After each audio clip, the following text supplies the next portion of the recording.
À la une de l'actualité, Bamako, la ville des Trois Caïmans, étouffe sous le poids de l'insalubrité, une situation qui paraît inquiétante.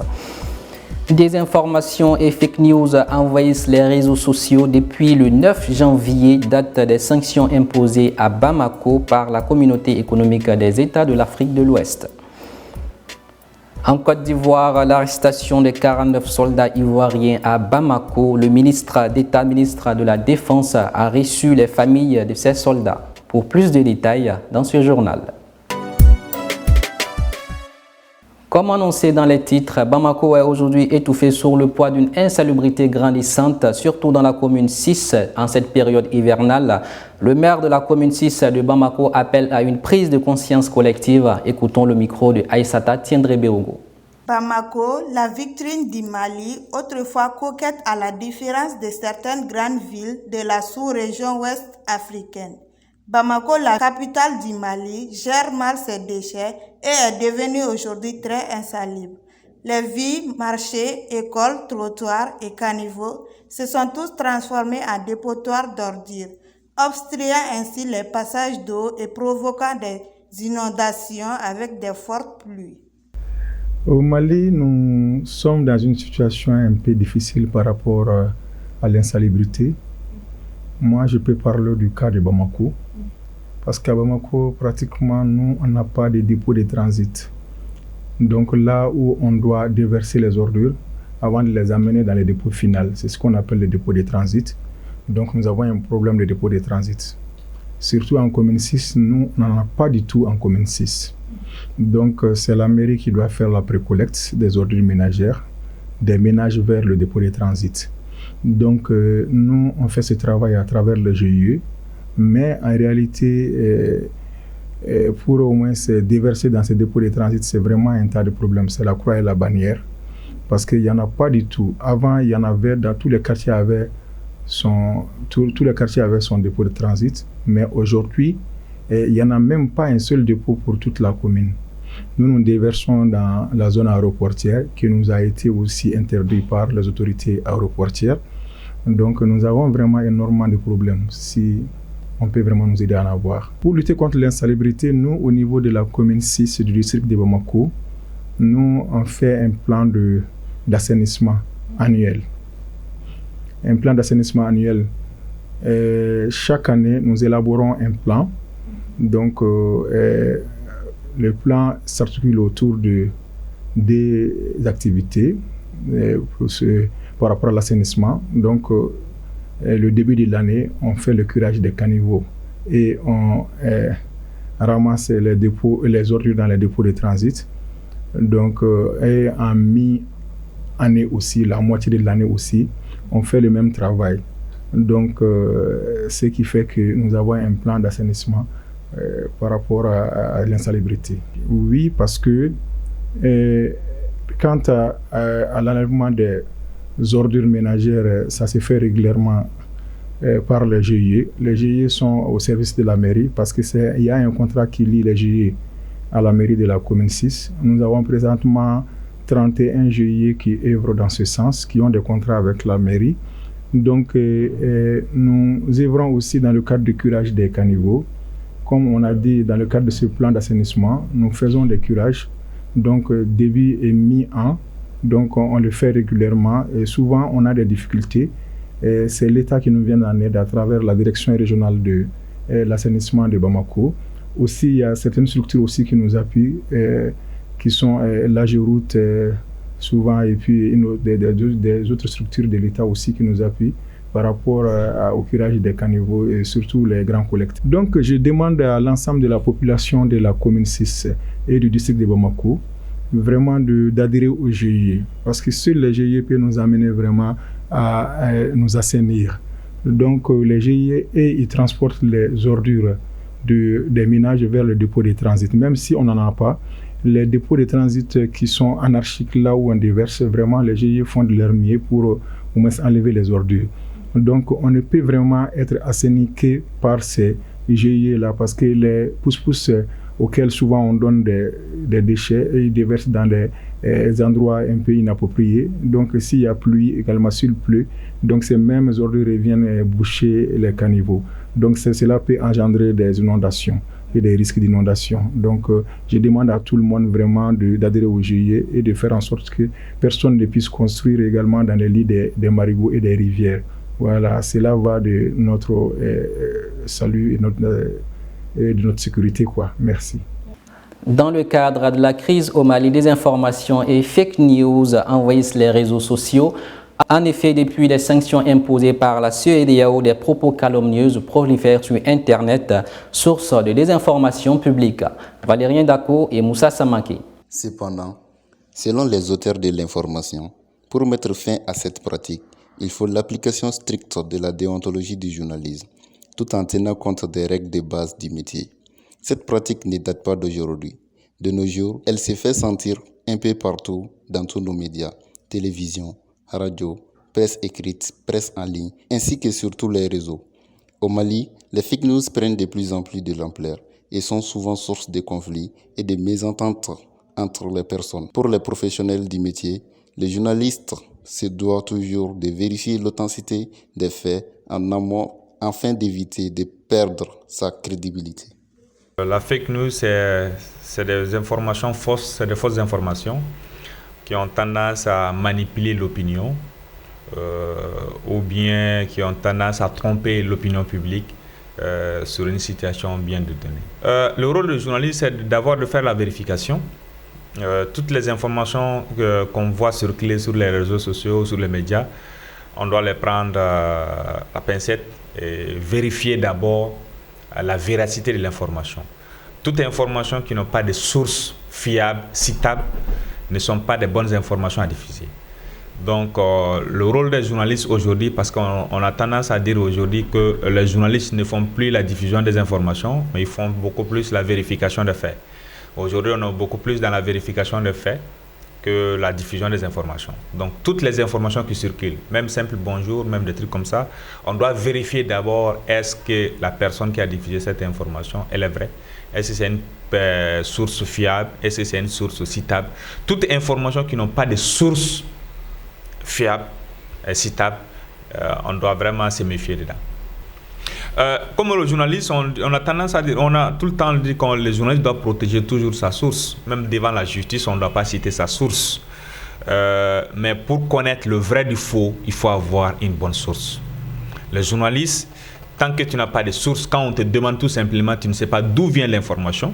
Donc cela veut dire que la source, il n'y a pas de source. Donc on doit tout faire pour protéger notre source et on doit tout faire encore pour avoir des sources fiables. Parce que vous voyez, tu dois protéger ta source, tu dois aussi chercher des sources pour vraiment la véracité. Par exemple, quelque chose qui se passe à Abebara ou bien au marché d'Abebara ou au marché de Diboli, vous n'êtes pas là-bas. Mais il faut prendre contact avec quelqu'un qui était sur le lieu, qui peut témoigner de cela. Une ou deux ou trois personnes qui disent la même chose, même s'il y a une petite différence ou un petit décalage entre eux, mais quand même qui disent la même chose, là on peut dire que voilà, telle information elle est vraie. Mais du moment où vous appelez quelqu'un qui vous dira voilà, ça s'est passé comme ça, une autre personne aussi te dira non, c'était comme ça, une autre, ça veut dire que vraiment l'information, on doit fouiller encore, parce que l'information elle n'est pas vraie, on n'a pas vraiment de sources citables, on n'a pas de, c'est pour cela qu'on dans le journalisme on demande tout le temps d'avoir 2 ou 3 sources citables sur une situation bien déterminée. Pour se connaître qu'une information, c'est ce que je viens de dire tout de suite là, toutes les informations qui n'ont pas de source, toutes les informations qui ne sont pas vérifiables, qui ne peuvent pas être vérifiées. Donc je pense que l'information elle est fausse parce qu'on ne peut pas avoir une information sans une source. Même souvent on a tendance à dire source anonyme ou source aéroportière ou bien source sécuritaire, des trucs comme ça, des sources. Cela veut dire tout simplement ça vient de gens de la sécurité, ça vient de l'aéroport ou ça vient de quelque part. Mais quand même que ça soit ou bien source, les collectivités territoriales, pour des questions de sécurité, pour protéger aussi souvent nos sources, on a l'habitude d'utiliser ce genre de termes. Donc tant qu'on n'a pas ce genre de choses, tant qu'on n'a pas vraiment de sources, on doit se méfier et on doit tout faire pour vérifier aussi, à plusieurs niveaux.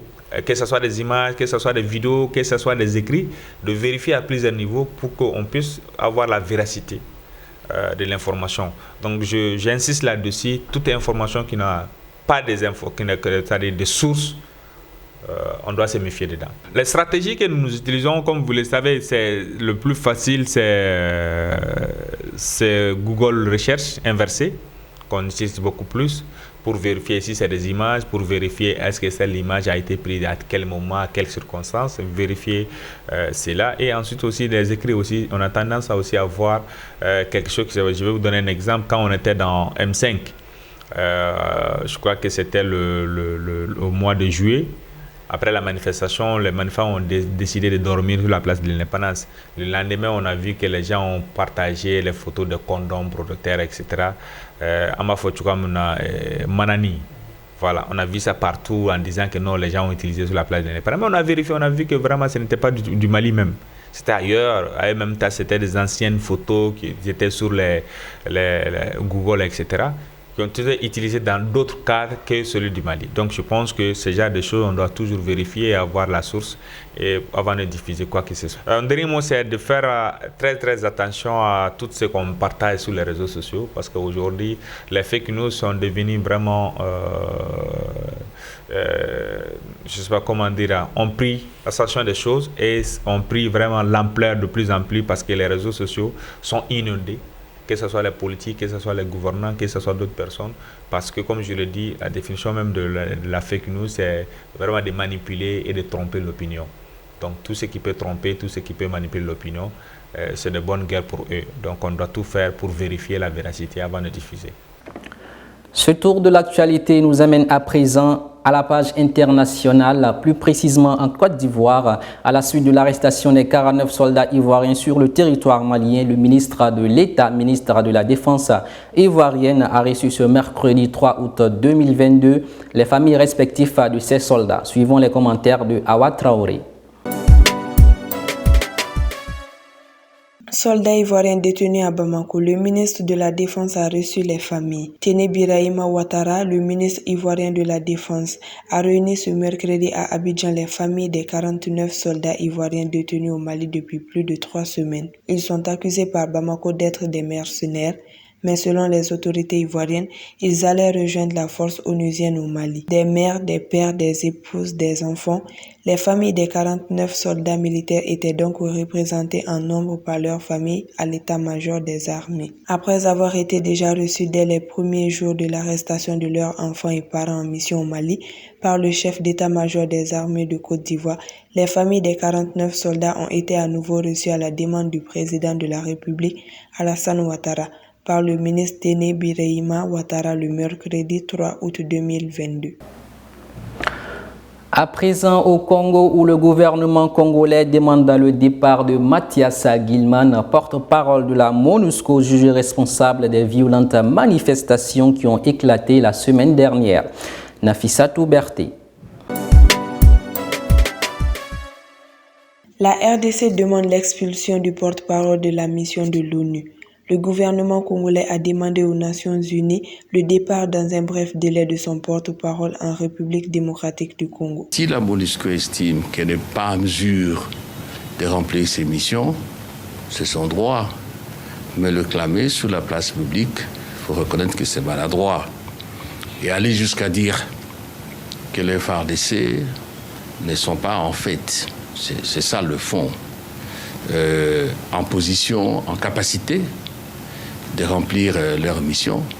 Il faut reconnaître que c'est gravissime. Depuis le 25 juillet, des manifestants en colère ont saccagé et pillé des installations de la mission de l'ONU présente en RDC depuis 1999. 4 casques bleus ont été tués à Butembo et au moins 28 manifestants ont trouvé la mort à Goma, Butembo et Kanyaboanga, Nord Kivu. 4 autres ont été électrocutés à Uvura, Sud Kivu, lors de la dispersion de leur marché. La MONUSCO est une des plus importantes missions onusiennes déployées dans le monde avec quelques 1400 militaires dans plusieurs villes de l'Est. Depuis 2019, les mouvements pro-démocratiques et quelques élus locaux appellent au départ de la MONUSCO. Ils reprochent à la MONUSCO de refuser de combattre la centaine de groupes armés actifs dans l'Est congolais. À Pékin, l'armée chinoise a débuté des vastes exercices militaires autour de Taïwan, une réponse à la visite de la chef des députés américains, Nancy Pelosi. Nafissatou Berté.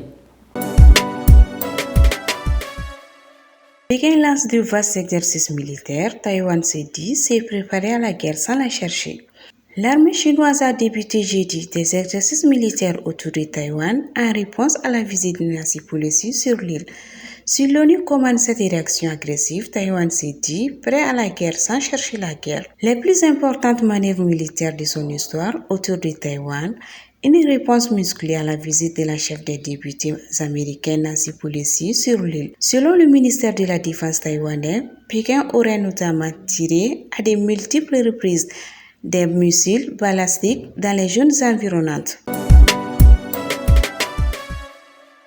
Mesdames et messieurs, c'est la fin de cette édition. Merci de l'avoir suivi. Bonne suite de programme sur Tazoudé TV.